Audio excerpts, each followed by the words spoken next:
Joining us now is Okpe with stories trending around the world. Hello, Ginex. Good morning, Dr. Abati. How are you today? Good. How is the family? How we were talking this morning. How are you? I'm good. Great. Thank you. Good morning, Tundu Aviola. Morning. How are you? I'm good. How Great. are you? I'm doing excellent today. You look glorious in your crown. Oh, so You've been doing this hair thing for a while now. I'm rather enjoying it. I love it. Good morning, Rufai. How are you? Morning, Nnamdi. I love that you're smiling today. I always smile. I always smile, Nnamdi. But I love it. Well, good morning to you, viewers. Here are some of the stories that are trending across the globe. In the United States, a towering statue of Confederate General Robert E. Lee in Richmond, Virginia, will be taken down today as a symbol of racial injustice more than 130 years after it was erected in tribute to the South Civil War leader. In the United Kingdom, after winning a gold medal at the just concluded Tokyo Paralympics, a Nigerian woman who represented Great Britain was given a surprise welcome by her family members and a group of musicians who used traditional talking drums and saxophone to serenade her with Yoruba music.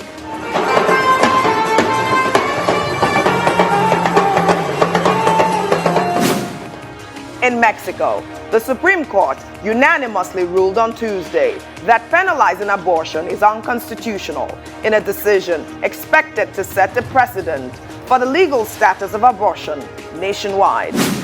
In Afghanistan, the Taliban reportedly opened fire on a group of women protesting an anti-Taliban rally in Kabul. According to the reports, the militants rounded up the women like cattle in a supermarket car park before opening fire. While the Taliban on Tuesday announced an all-male interim government for the country, stacked with veterans of their hardline rule from the 1990s, Sirajuddin Haqqani, who is on the FBI's most wanted list with a $5 million bounty on his head, and who is believed to still be holding at least one American hostage, was appointed to the key post of Interior Minister.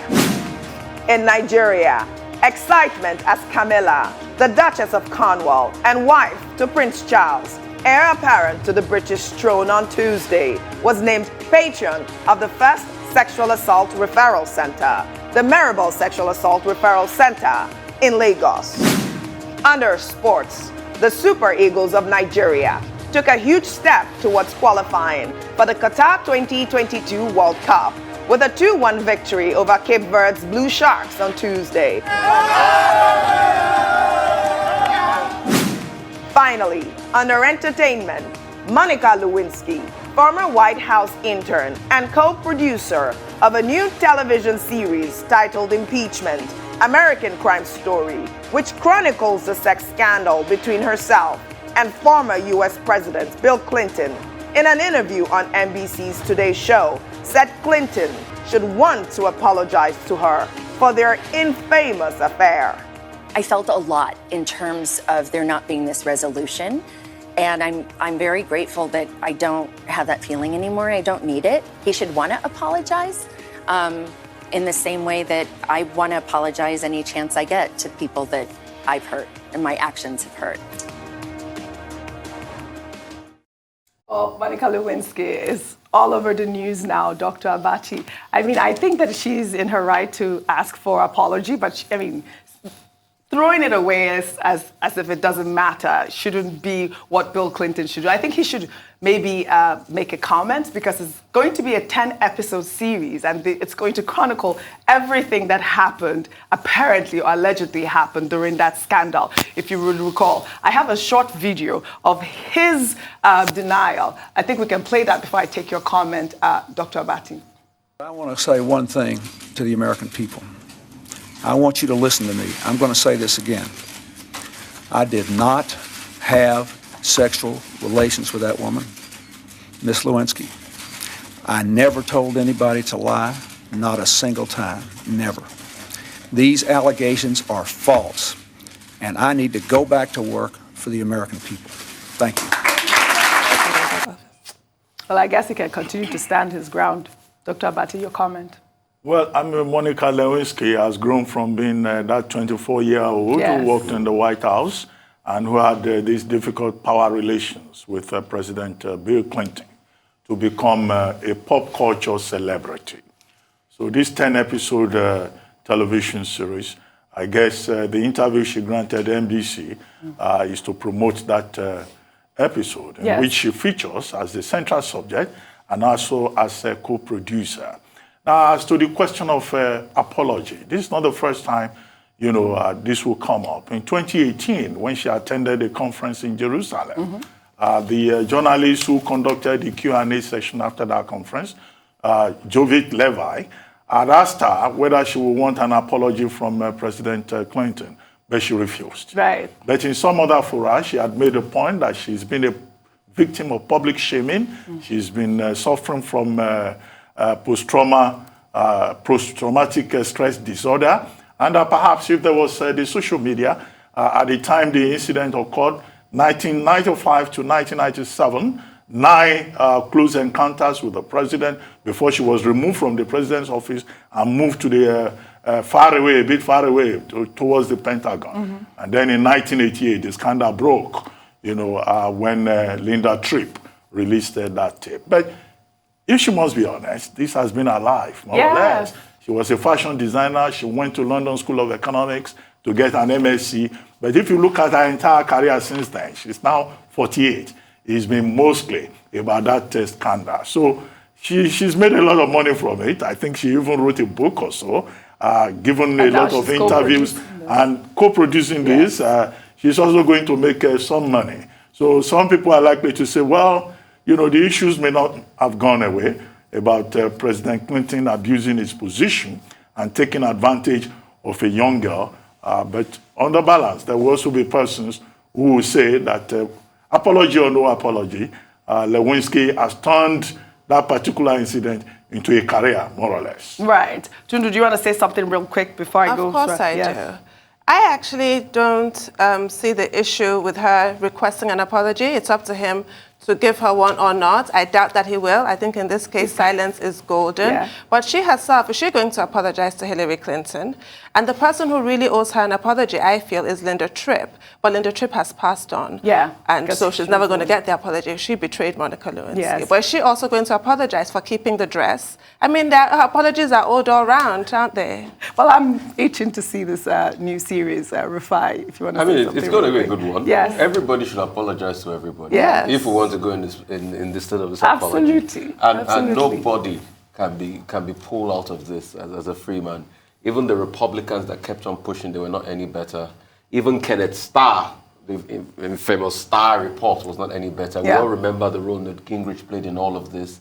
And we all remember Newt Gingrich's own debacle too. He too was sleeping with somebody that was 23 years his junior. But not in the Oval Office. But not in the Oval Office, Rufai. So everybody, we have enough Let's not just apologize. Yes, Everybody just apologize. All right, then we'll move on. We'll begin what's trending in Nigeria with reactions to the lawsuit instituted against the Attorney General of the Federation and Minister of Justice, Abubakar Malami, by the leader of the indigenous people of Biafra, Nnamdi Kanu, for alleged violation of his fundamental human rights. Nnamdi Kanu is asking the Abia State High Court to compel the AGF, the Department of State Services, and other respondents in the lawsuit, including the federal government of Nigeria, to pay him 5 billion naira in damages as monetary compensation for physical, mental, psychological, and other damages suffered as a result of the alleged infringements of his fundamental rights. Kanu is also asking the court to declare his extradition from Kenya to Nigeria, his continued detention and planned prosecution as illegal, unlawful, and unconstitutional. Well, Tundu, I want to come to you on this story. I believe that the Abia High Court has already agreed that Nnamdi Kanu can serve his petition. I think the response was great at the point, but a lot of Nigerians are making mockery of it. Let me take a social media reaction from a user who wrote, that judge will soon be transferred to Kanu because of this petition. I love your opinion on that.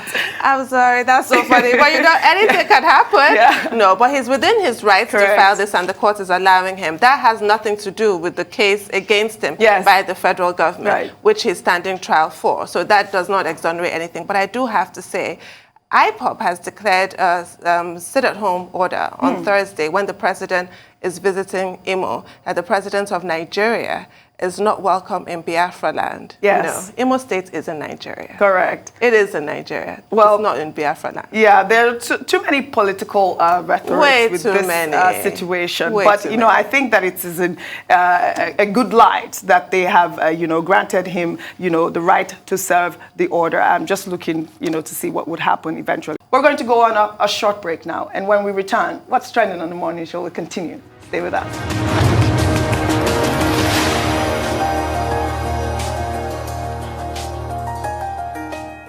Welcome back to the morning show. We're still on What's Trending. We'll take another story. The Mayeti Allah Social Cultural Association has unveiled a robust plan to train Fulani pastoralists on modern ranching modeled after the United States. Mother Amina Ajayi made the disclosure in her acceptance speech following her investiture as brand ambassador of the group in Niger State.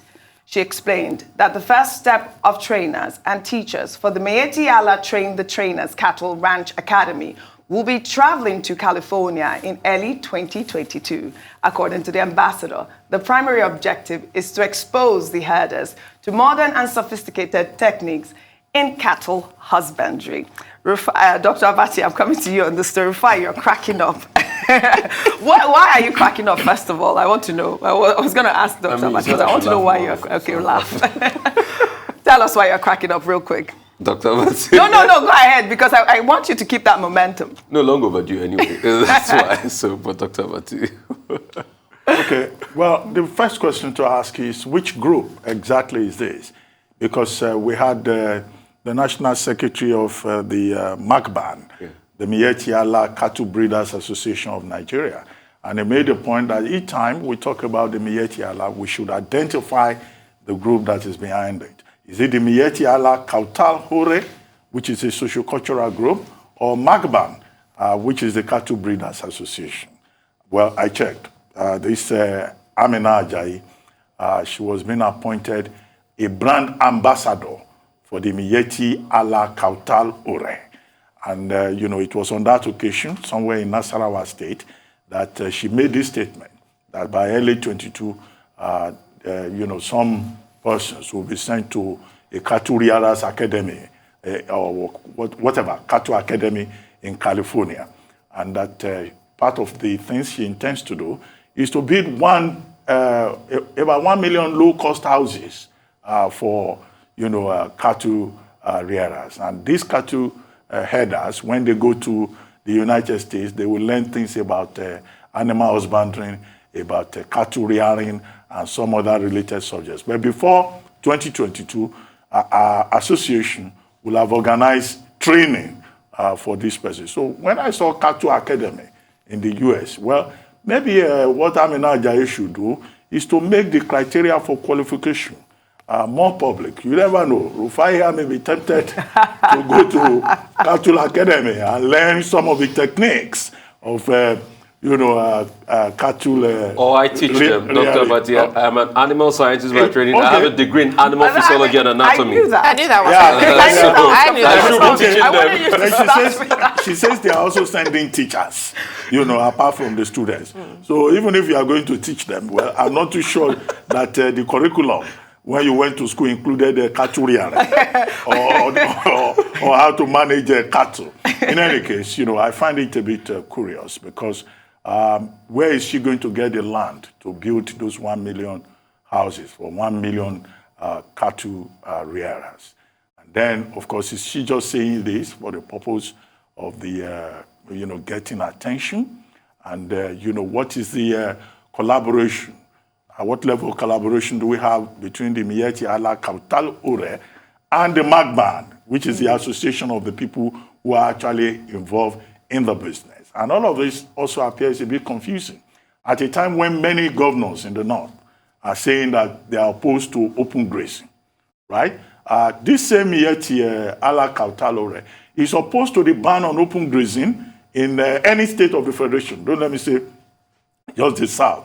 Whereas the Magban says, look, they are in support of the ban on open grazing and they support ranching. So some of these statements that people make, sometimes maybe they may not be taken too seriously. If the statement had come directly from Miyetti Ala Kautalore, then of course I will have attached more seriousness to it. Well, and in any case, this brand ambassador, what is the idea of Miyetti Ala Kautalore appointing a brand ambassador? Maybe to organize all of these things. Maybe, I think that the initiative at the end someday of the day, they will appoint you also a brand ambassador for Miyetti Ala. Why Miyetti Ala? I mean, Rufai, please, I want your quick analysis on this topic because you're cracking up too much. So I'm cracking up too much because at least I'm happy about some things. We're beginning to put ranching on the table. Formerly, a lot of people from the Miyetti Ala were saying never. We're beginning to put ranching on the table. The last time we had the secretary of Miyetti Ala come here to talk to the Commission of Information in Delta, he said, yes, we accept ranching, but make the laws in place. So we're beginning to talk about that. Also, the narrative coming out of Katsina State, where the governor says, invading on other people's land is not Islamic. It is anti-Islam. I'm happy we are talking that way. So we need to sustain the momentum. So now we all can agree that nomadic herding is not the way forward. That you have to ranch, you have to respect the fact that other people have crops, and these are cash crops. They plant those crops for cash. So I'm happy about that. We can start from there. The governor of Kanu State have gone further to put up a sort of like a ranch in place. He's got veterinary services and all of that. But secondly, I'll say, why are you going to America? You don't need to go there. That was where I thought you were going. There are a lot of extension workers in this country that have the best technology in terms of agriculture and animal husbandry, and that can do everything value chain. I mean, my project, for instance, I'm a cementologist by training. I specialize in storing animal semen and using them for artificial insemination, which is another branch of agriculture itself. There are lots of herders that go abroad to buy expensive semen to fertilize their animals so that they can get those traits. So there are a lot of extension workers that you can deploy. Go across the universities and research centers. You don't have to go all the way to America. And they know all the technology in consonance with what we have here. Because take, for instance, you're going to learn animal husbandry in America. They don't suffer trypanosomiasis in America caused by tsetse fly. But we suffer trypanosomiasis here. Most of our animals are trypanotolerant. So please engage the people in Nigerian universities, let them do the work, and let's start to ranch so that we can at least start reducing the loss of life. All right. Because once we effect ranching full throttle, then we can't see a herder carrying gun with cattle grazing around cause the problem. Well, for me, there's nothing like an idea whose time has come. You cannot stop it. Yes. Not even if you're the president of Nigeria trying to dig up archaic grazing routes that nobody wants. Right. We need to move on. Well, one of the things the lady talked about is about the Grazing Commission bill and the need for government to bring that to the table. So this Miyetti Ala Kautalore is still talking about open grazing. And if politicians go to the U.S. to go and learn politics and study democracy, we want to stop cattle herders from also enjoying the academy in the U.S. Everybody wants a foreign junket. All right, then we'll take another story. The governor of Kaduna State, Nasser El-Rufai, was trending on social media following the comments he made regarding differential scores that the Joint Admissions and Matriculation Board allot to Northern students. During a live interview on Monday, the governor said the preferential scores have not helped the region out of the educational disadvantage it has been battling since independence, but rather has made Northerners lazy. He suggested that rather than the differential scores, Northerners should be encouraged to work hard to be able to compete not only in the northern states, but also globally. The governor has asked JAM to abolish the low cutoff marks Tundu, over to you. When I read that story, I was tempted to fly off the handle, thinking that why do Northerners have lower cutoff marks? No wonder people you want didn't to, know that? No wonder people want to secede from this country. It should be the same standard all across the board. All across and it's the actually board. an insult to Northern pupils, suggesting that they cannot make the grade. The problem with Northern education is not being allowed to go to school. Once they do go to school, surely they have the same intellectual capacity as everybody else. However, I did not fly off the handle because on further reading, I read that JAM addressed it and said they never had this differential standards in the first case. Thank God for that. What they do have, especially now that they've now officially announced it, that they only have a minimum for universities and polytechnics, a minimum cutoff mark, but that each institution will decide on their own the cutoff mark that they want to institute. I was quite relieved. I mean, really. Can we all be fair? You are very right. Or less. JAM does not fix cutoff marks. The universities themselves do so. On August 31st, that was the day JAM held its policy meeting. And that policy meeting is an annual event before any admission process. It includes the heads of universities, their registrars, and people like me, you know, who are brought in as stakeholders and people in other sections of the of society. And the universities bring their recommendations. The major fallout from this last exercise is that JAM, that policy meeting, you know, agreed that for universities, no university must go below 120. For colleges of education and polytechnics, no school must go below 100. It was not JAM that dictated it, it was the agreement. And these universities made proposal. Covenant, 190. Bayero University, Kanu, 190. Pan-Atlantic University, 210. Maiduguri, University of Maiduguri, 150. Ilorin, 200. University of Lagos, 200. And JAM then said, look, for post-UTME, which is also the decision of the universities, nobody should pay anything above 2,000 naira for the post-UTME form. There were other resolutions about diversity, about, you know, admitting persons who have, you know, who are physically challenged and all of that. So it's not JAM that fixes cutoff marks. It's the universities that take their own decision. But the crisis that Governor El-Rufai was referring to is about the crisis of education in the North. Correct. If you look at the last JAMB examination exercise, look, about 85,000 students came from one state in Ogun, in the South. The total number of about 6-7 states in the North was just a little above, 6,000. The issue is enrollment. So this is part of the problem. In spite of UBEC, education remains a problem. Well, so on that score, he's right. Very well said, Dr. Abati. The governors, the leaders of the North, is a challenge that they must address. Well, that's all I have for you on What's Trending today. I'll see you tomorrow. Well, thank you very much, OG.